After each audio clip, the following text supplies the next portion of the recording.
The average of first 50 natural numbers. Okay, जैसा कि हम जानते हैं n प्राकृतिक संख्याओं, प्रथम n प्राकृतिक संख्याओं का योग क्या होता है, वह होता है n इंटू n प्लस 1/2 होता है। ओके, अब यदि हमसे पूछा जाए कि इसका एवरेज क्या होगा, तो एवरेज क्या होगा, एवरेज आप जानते हैं जब एवरेज निकालना पूछा जाएगा तो कुल संख्याओं का योग बटे कुल संख्या, तो कुल संख्याओं का योग यही है n इंटू n प्लस 1/2। ठीक है, और कुल संख्या कितनी है, n है, n से हम भाग देंगे, तो n से हम भाग देते हैं तो यहाँ n का गुणा हो जाएगा 2 पास। ठीक है, n से n कैंसिल आउट हो गया, तो एवरेज क्या निकल के आया n प्लस 1/2। यह एक फार्मूला बन गया। ठीक है, प्रथम n प्राकृतिक संख्याओं का ये औसत निकालना है तो फार्मूला बनता है n प्लस 1/2। इस फार्मूले में हम ये वैल्यू पुट कर देते हैं, तो यहाँ 50 पूछा है तो 50 प्लस 1 51 हो जाएगा। ठीक है, 51 में 2 से भाग देंगे तो कितना आ जाएगा 25.5। ठीक है, 25.5 यही आपका आंसर हो गया। आपका आंसर हुआ D is going to be right answer. Okay, आप जो है इसी तरह से इसे हल करेंगे, इस तरह क्वेश्चन पूछे जाते हैं। Thank you for watching.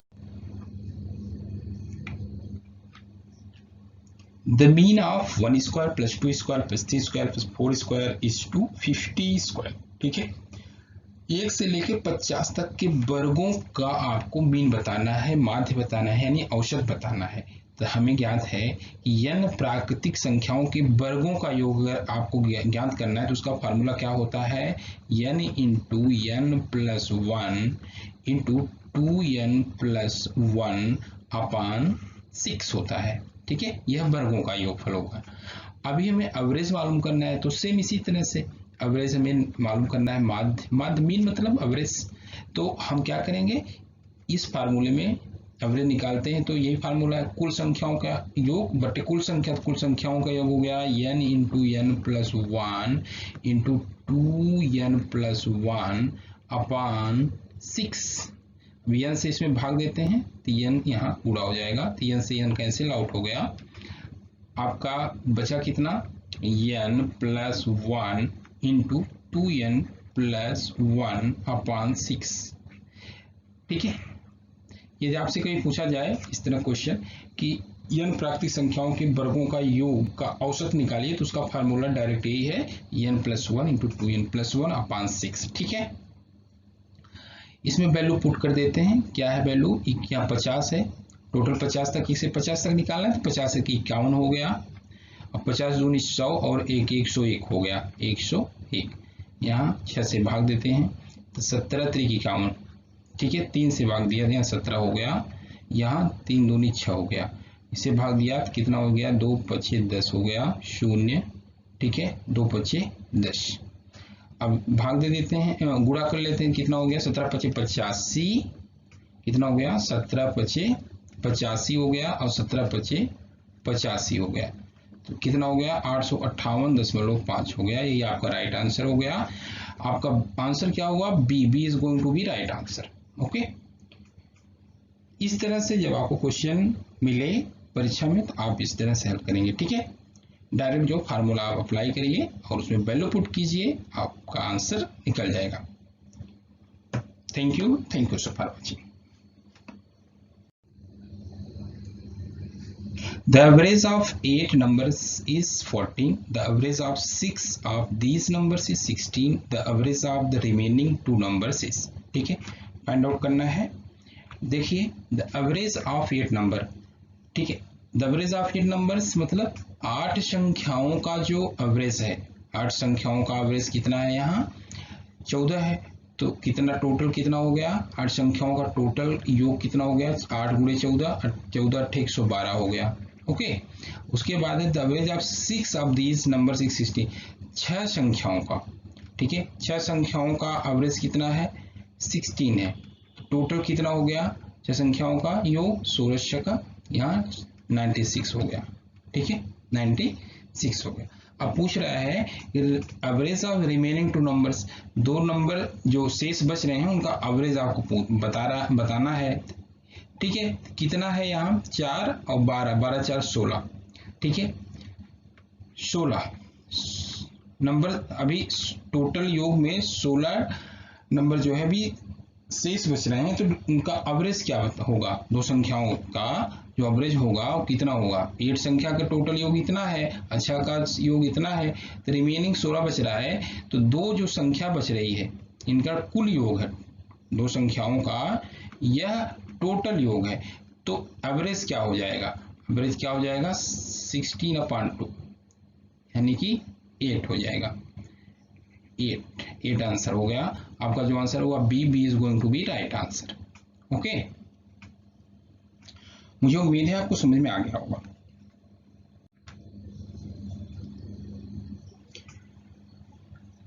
The average of, यहां देखिए क्वेश्चन है the average price of 3 items of furniture is ₹15,000 if their prices are in ratio 3:5:7 then the price of cheapest item is okay।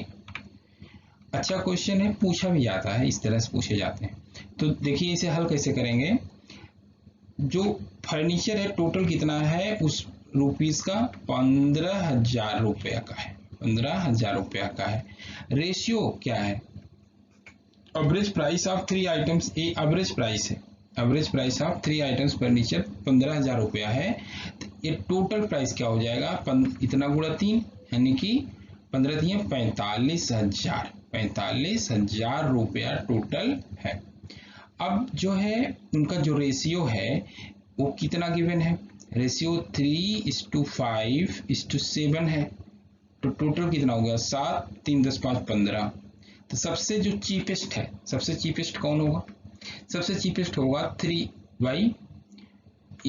वाला। ठीक है, तो 3 टोटल की सबसे cheapest 3/15 हुआ, तो 45,000 का 3/15 निकाल दीजिए, कितना आ जाएगा 3,000 3 3 9 यानी कि 9,000, कितना 9,000, ये आपका आंसर हो गया। A is going to be right answer, जो आपका आंसर हुआ वो हुआ ए। ठीक है, आपको समझ में आया होगा। देखिए फिर एक बार आपको बताते हैं, ये टोटल जो फर्नीचर है उसका जो औसत है एवरेज प्राइस वो 15,000 है, 15,000 है वो 3 वस्तु का है, 3 आइटम का है, तो टोटल कितना हो गया, 3 वस्तुओं का टोटल जो प्राइस हुआ वो होगा 45,000, 15 3 45, 3 का गुणा कर दिया। ठीक है, चाहे आप 15,000 3 बार जोड़ लो, चाहे 3 गुणा कर लो, 45,000 हो गया। अब यह जो 45,000 है वो किस रेशियो में बटा है, 3 और 5 और 7 के रेशियो में बटा है। सबसे कम रेशियो 3 है। ठीक है, टोटल रेशियो कितना हो 7 3 10 5 15 हो गया, सबसे छोटा है 3, 3/15। तो आप जो है 45,000 का 3/15 करेंगे, कितना हो जाएगा 9,000। ठीक है, मुझे उम्मीद है आपको समझ में आ गया होगा। Mr. Danny spends ₹10,000 monthly on average for the first 4 months and 12,000 monthly for the next 8 months and saves ₹26,000 a year. His average monthly income आपको बतानी है। ठीक है, अब आप यहाँ देखिए, मिस्टर डैनी जो है स्पेंड करता है 10,000 रुपया मंथली, वो ऑन एवरेज कितने फर्स्ट 4 महीने के लिए उसने इन्वेस्ट किया।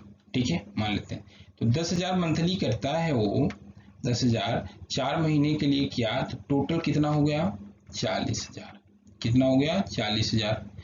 उसके बाद क्या है कि 12,000 मंथली और 8 महीने के लिए करता है, 12,000 फिर वो 8 महीने के लिए किया, 12,000 8 महीने के लिए किया, कितना हो गया 12 × 96, 96,000 हो गया। अब बोल रहा है कि एंड सेव्स 26,000 a year, साल भर में उसने 26,000 रुपया बचाया। ठीक है, सेव्स किया, जो 26,000 रुपया सेव किया साल भर में, 12 महीने में सेव किया।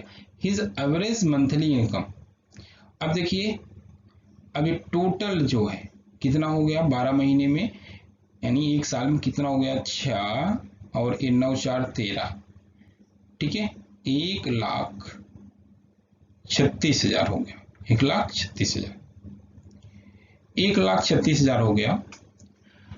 और उसने कितना बचाया 26,000 रुपया और बचाया, तो 26,000 हम और ऐड कर लेते हैं, 26,000 और ऐड कर लिया, कितना हो गया 6 6 12 की 2, 3 2 5 1 6, 1 हो गया 1,62,000, 1,62,000 हो गया। अब इसमें हम 12 से भाग दे देते हैं तो मंथली इनकम हमारी एवरेज निकल जाएगी, ठीक है 1,62,000, इसमें 12 से भाग दिया मैं, कितना हो गया देखो 12 कम 12 4 16, 12 36,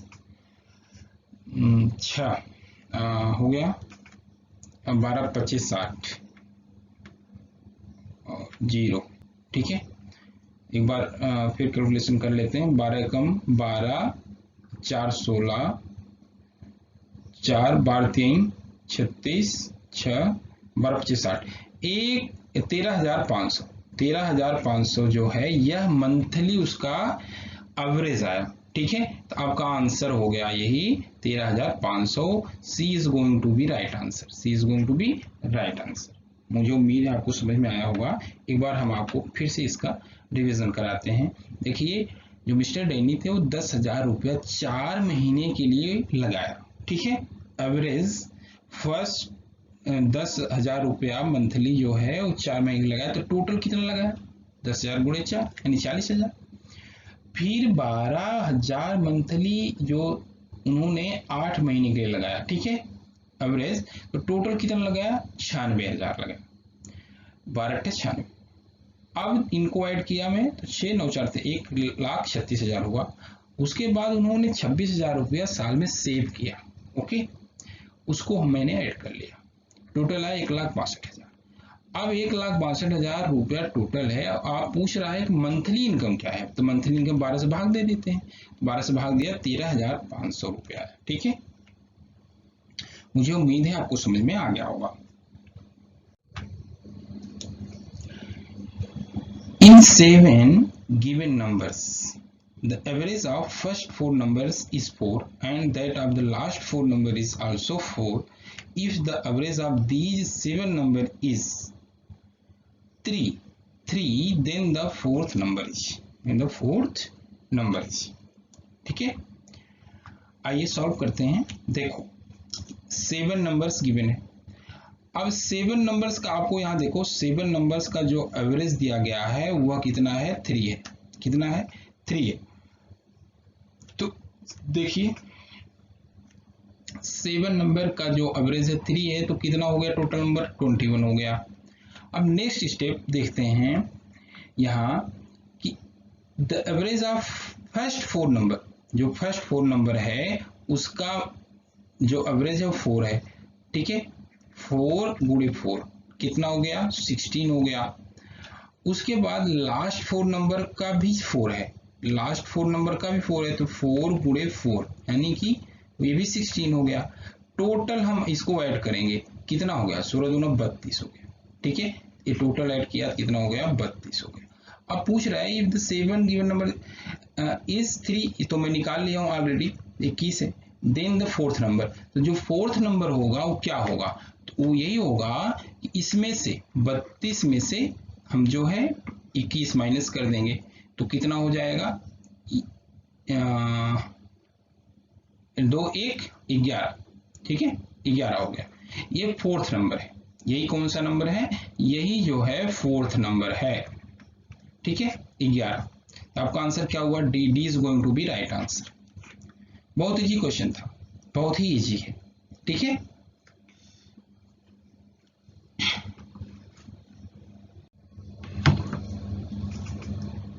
Ram Babu has twice as much as Santosh and Santosh has 50% more money that what Sunil has if average money with them is rupees 110 the Ram Babu has, ठीक है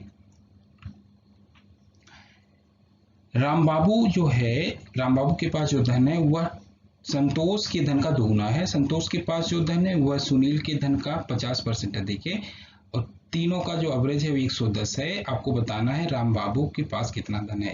तो मैं यहाँ मान लेता हूँ कि जो सुनील है उसके पास x रुपया है, ठीक है। तो संतोष के पास कितना हो गया, संतोष के पास हो जाएगा x का 50% अधिक है, 150 बटा 100, इसको सिंप्लीफाई करेंगे तो आपका आ जाएगा 3x/2 हो जाएगा, 3x/2 हो जाएगा। अब राम बाबू के पास कितना है, राम बाबू को निकाल लेते हैं। राम बाबू का जो संतोष का दुगुना है तो संतोष का 3x/2 का दुगुना करेंगे तो 3x हो जाएगा, 3x हो गया। अब चूंकि क्वेश्चन में दिया गया है कि तीनों के पास जो एवरेज है 110 है तो निकाल लेते हैं कितना, इन तीनों का योग x plus 3x/2 plus 3x, यही जो है बराबर है कितने के कि 110 है उसका एवरेज तीनों का, तो कुल योग कितना हो गया 3 गुणे 110 हो गया। ओके, अब 2 से गुणा कर देता हूं यहाँ, तो 2x plus 3x plus 6x, ठीक है। इधर 2 से गुणा कर देंगे तो 6 हो जाएगा, यानी 660 हो गया, ठीक है। इधर कितना हो, 3 9 2 11, 11x बराबर 660। तो x बराबर कितना हो गया, x बराबर हो गया 11 छक्का 66 यानी 60 हो गया। तो राम बाबू के पास जो राम बाबू है उसका कितना हो गया टोटल 3 गुणे 60 यानी कि 180, यही आपका राइट आंसर हो गया। तो आपका answer D is going to be right answer. Okay, चूंकि देखो मैं मान लिया सुनील के पास x रुपया है, संतोष के पास कितना होगा उसका 50% अधिक है, तो यश का 150 बटा 100 सिंप्लीफाई करेंगे 3x/2 होगा, ठीक है। राम बाबू के पास संतोष का दुगुना है तो 3x/2 का दुगुना करेंगे कितना हो जाएगा 3x हो जाएगा।